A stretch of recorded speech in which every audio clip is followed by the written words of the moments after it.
welcome to the deep dive. You've sent us, well, quite a lot of information on dining chair manufacturing. Yeah, it's a comprehensive set of sources. And anyone who's tried furnishing a dining space knows it can feel like a bit of a maze out there. Absolutely. So many options. So our goal today is really just to cut through some of that noise, give you a clear, insightful look at the key players, the ones that, really stand out. Exactly. And we've got some fascinating stuff here. Market observations, customer feedback, even some industry insights. Right. What's really interesting, I think, is the contrast we'll see.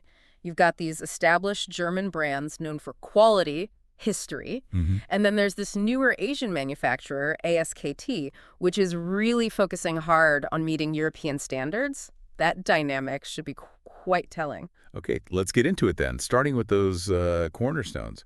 The established German manufacturers. We've got a top 10 list here. Right. So first up, KFF. That's Krebs Fördertechnik GmbH, founded 1984 in Lemgo. The phrase that jumps out is design passion. It seems like they're really about modern seating, making an impact. Especially, it seems, in the contract sector. Hotels, restaurants, that kind of thing. Exactly. Places where furniture needs to look good, but also, stand up to heavy use. They mentioned a wow effect. Ah, okay. Going for memorable design. Yeah. But crucially, the sources also say they're robust, built to last. And that makes sense for contract use. That combination of sort of high design and real durability is critical in those environments. It has to look good day after day, guest after guest. Definitely. Okay, next on our list is Tonan. Interesting story here. Italian roots, apparently, but a big presence in Germany. And they've been around a while. Since 1926. Yeah, almost 100 years. That's a long time in the seating world. Wow. Our sources highlight their innovation, especially with materials, things like soft-touch polyurethane, molded plastics. So not just traditional wood and upholstery, they're exploring newer materials. Seems like it, while keeping the design, it says here, minimalist, but technically advanced. That's a great example of how, a company with a long history can still really embrace innovation. That experience probably helps them work effectively with these new materials, too. Good point. Moving along, we have Holste, founded 1940 in Stadtlohn. Holste. Now, that's a name often linked with that made in Germany reputation, isn't it? Very much so. Quality, sustainability. These seem to be their key words. Elegant furniture, mainly for the home. Right. Their dining chairs are described as stylistically reserved. Which suggests maybe a focus on timelessness. Pieces that aren't overly trendy, but just well-made and classic. I think that's fair. And that commitment to sustainability is a big factor for many people now, too. Absolutely. Holste really seems to embody that meticulous German approach, quality craftsmanship, and environmental awareness. Okay, then there's W. Schillig, established 1949, Ebersdorf by Coburg. Ah, Schillig. Aren't they more known for sofas, primarily? That's what the sources say, yeah. Sofa specialists, but their dining chairs are apparently quite popular, too. Interesting. So what's the angle with their chairs? Comfort. Big focus on comfort. Soft padding. Designs that make you want to, linger after dinner. Okay, so leveraging their upholstery expertise from sofas, that makes sense. Creating a really cozy, inviting dining experience. Exactly. If that's your priority, they sound like a good fit. Right. Our fifth German name is Koyaner.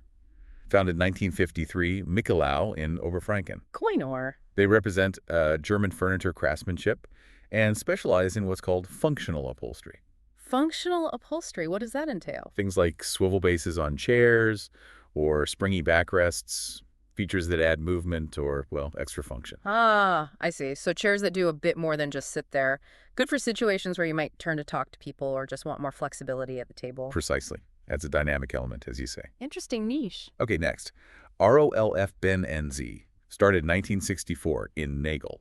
Rolf Benz. Now we're moving into the luxury end of the market, right? Definitely. Yeah. Famous for high-end living room furniture, and that same luxury apparently extends to their dining chairs. So higher price point, I assume? Yes.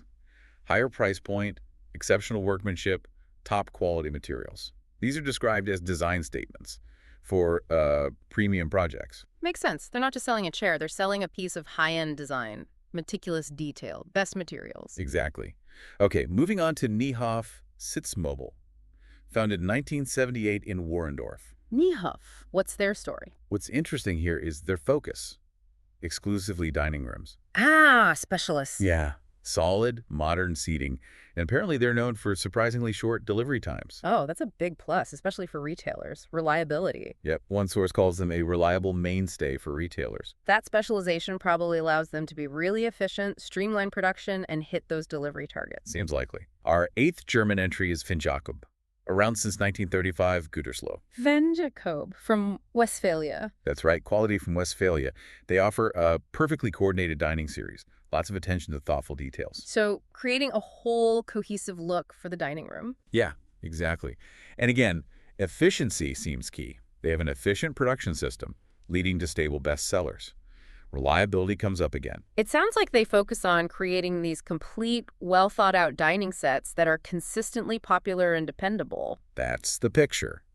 Now, beyond that core German list, we have a couple of other key European brands with a strong German presence. Okay. First, Vogelauer. They're actually Austrian, founded in 1932. Ah, Vogelauer, known for solid wood. Right, exactly. Specializing in solid wood furniture, using regional woods, sustainable processes, big ticks there for many buyers. And their style.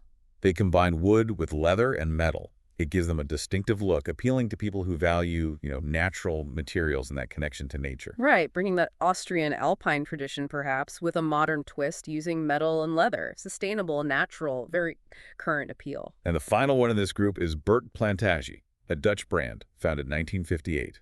Bert Plantage, what's their hallmark? Creativity seems to be the word. Focus on colors, combinations, design freedom. So, more customization. A lot of customization. Most pieces are made to order. High degree of individual options. Ah, that makes them interesting for, say, online retailers or showrooms that want to offer very personalized choices. Exactly. Tailoring things to specific tastes. So, quite a different approach compared to some of the more standardized German It producers. definitely shows the variety out there. And look, that was a lot of names and details. It was, yeah. But thankfully, the sources included a really useful table. It summarizes all this stuff beautifully. Oh, excellent. What's in it?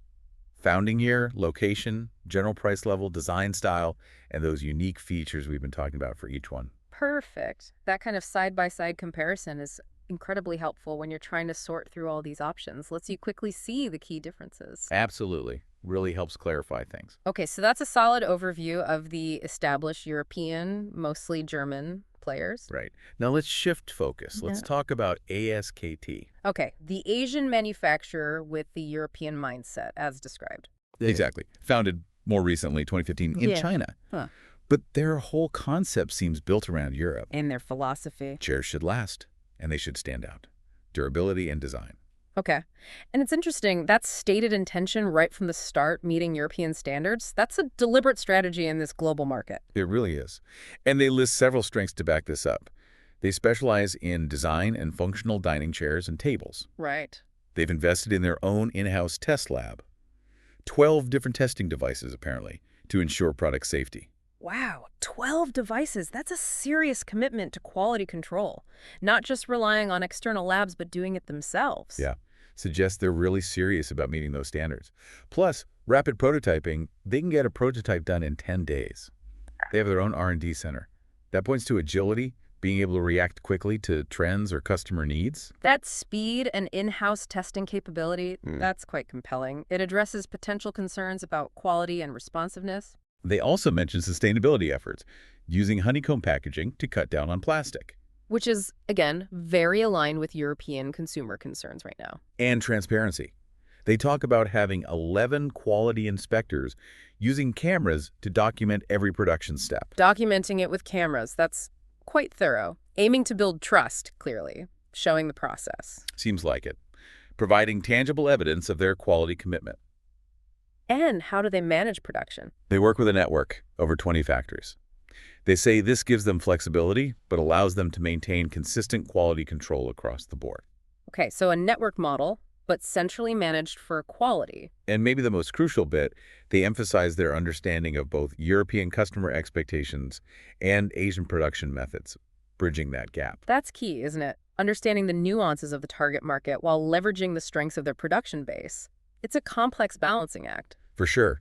And interestingly, the info includes direct contact details for ASKT email, website, phone number. Making themselves very accessible, signaling they're eager to connect directly with European businesses and customers. Right. So stepping back and looking at the whole picture, it's quite a range. It really is. You've got these long-established German companies steeped in tradition that made in Germany quality seal. Right, focusing on craftsmanship, heritage, sometimes specific materials like Hulsta or Vogelauer. Then newer European players like Bert Plantage really pushing customization and color. Yeah, that design freedom aspect. And now ASKT, a newer player from Asia, but very deliberately targeting European standards in design, function, and quality control. Exactly. So what this really shows is the incredible diversity in the dining chair market today. There are options catering to almost any priority. You mean whether you prioritize heritage or... Yeah, or innovative materials like tone-in uses, or maybe pure comfort like W. Schillig,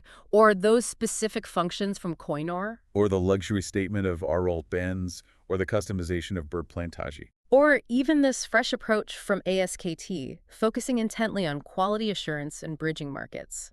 There seems to be a manufacturer here that aligns with almost any specific need or budget. So what does this mean for you, our listener, trying to navigate all this? Well, it really highlights that the best choice isn't universal. It truly depends on your specific needs. Absolutely.